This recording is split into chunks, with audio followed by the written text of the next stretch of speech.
مغرب کی نماز کے بعد آپ 2 لفظ بول دیجئے، آپ کے اوپر جہنم کی آگ حرام ہو جائے گی۔ اور یہ میں اپنی طرف سے نہیں کہہ رہا ہوں، بلکہ رسول اللہ صلی اللہ تعالیٰ علیہ وآلہ وسلم نے یہ دعا سکھلائی ہے۔ بہت چھوٹی سی دعا ہے، 2 لفظ ہیں بس، آپ ان کو اچھے سے یاد کر لیجئے۔ اور آقا علیہ السلام نے ارشاد فرمایا کہ جو بندہ فجر کی نماز کے بعد اور مغرب کی نماز کے بعد، فرض نماز کے بعد 7 مرتبہ اس دعا کو پڑھے گا، اللہ تبارک و تعالیٰ اس کو جہنم سے نجات عطا فرما دے گا، وہ جہنم سے اس انسان کو بچا لے گا۔ اور یہ مغرب کی نماز کے بعد 7 مرتبہ آپ کو پڑھنا ہے۔ انگلیوں پر پڑھ لیں تو زیادہ بہتر ہے۔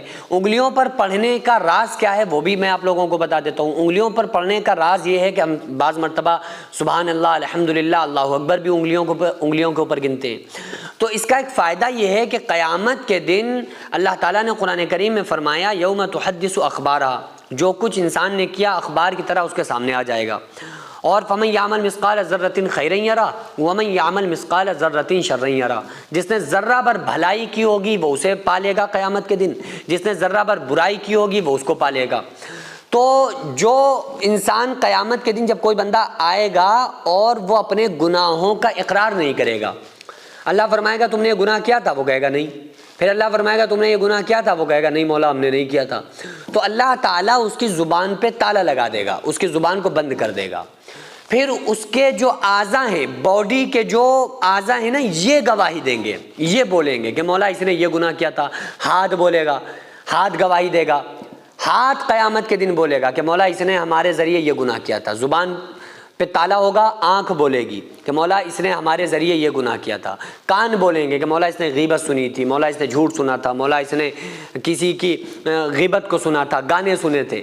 تو یہ جو ہماری باڈی کے اعضاء ہیں یہ قیامت کے دن گواہی دیں گے ہمارے خلاف بولیں گے۔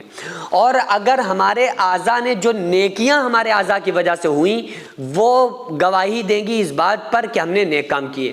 مثلا مسجد کی طرف اٹھنے والا قدم جو ہے قیامت کے دن ہمارا پیر بولے گا، قدم گواہی دے گا، وہ جگہ گواہی دے گی جہاں ہم نے نماز پڑھی ہوگی۔ اسی کے لیے نماز میں آپ نے دیکھا ہوگا، نماز کے بعد مسجد میں عام طور سے لوگ اپنی جگہ سے ہٹ کے دوسری جگہوں پہ نمازیں پڑھتے ہیں کہ پہلے صف میں جس جگہ پر تھے جگہ بدل کے نماز پڑھتے ہیں۔ وجہ اس کی کیا ہے؟ بس یہی ہے کہ جگہ گواہ بن جائے، وہاں پہ نے نماز پڑھ لی، ادھر بھی پڑھ لے رہے ہیں، ادھر بھی پڑھ لے رہے ہیں، ادھر بھی پڑھ لے رہے ہیں۔ جس پیڑ کے نیچے آپ نماز پڑھ لیں گے وہ پیڑ قیامت کے دن گواہی دے گا۔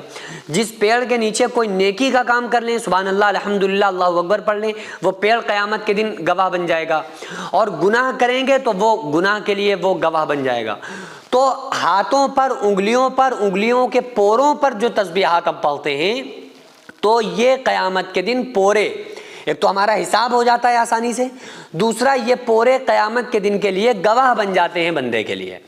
تو ہم ویسے تو دن بھر گناہ کرتے ہیں، تو جو ہم نیکیاں کر رہے ہیں تو کم سے کم نیکیوں میں اپنے اعضاء کو شامل رکھیں تاکہ قیامت کے دن ہمارے اعضاء ہمارے خلاف بولیں تو ہمارے اعضاء ہمارے حق میں بھی رہیں، اور یہ بھی کہیں کہ مولا اس نے نیک کام کیا تھا، مولا اس نے یہ اچھا کام کیا تھا، مولا اس نے ہمارے ذریعے ہم پر یہ تسبیح پڑھی تھی۔ تو اس لیے یہ قیامت کے دن ہمارے شاہد بنیں گے، گواہ بنیں گے۔ تو وہ دعا کون سی ہے؟ اور یہ پڑھنا فرض نماز کے بعد ہے، پوری نماز پڑھنے کے بعد نہیں۔ ایسا نہیں کہ آپ نے جو فجر کی نماز ہوتی ہے وہ تو فجر میں 2 رکعت سنت ہوتی ہیں، 2 رکعت فرض ہوتی ہیں، فرض کے بعد کوئی نماز ہی نہیں ہے۔ لیکن مغرب میں جو 3 رکعت فرض ہم پہلے پڑھتے ہیں اس کے بعد 2 سنت 2 نفل بھی ہوتی ہیں۔ تو فرض نماز جیسے آپ 3 رکعت فرض پڑھے نا، اس کے بعد اس تسبیح کو پڑھنا ہے، پوری نماز کے بعد نہیں۔ بس آپ نے 3 رکعت فرض پڑھ لیے، اس کے بعد یہ تسبیح پڑھنا ہے۔ کون سی تسبیح ہے؟ بسم اللہ الرحمن الرحیم، اللہم اجرنی من النار، اللہم اجرنی من النار، اللہم اجرنی من النار۔ اللہ ہمیں جہنم کی آگ سے بچا، اللہ ہمیں جہنم کی آگ سے محفوظ فرما۔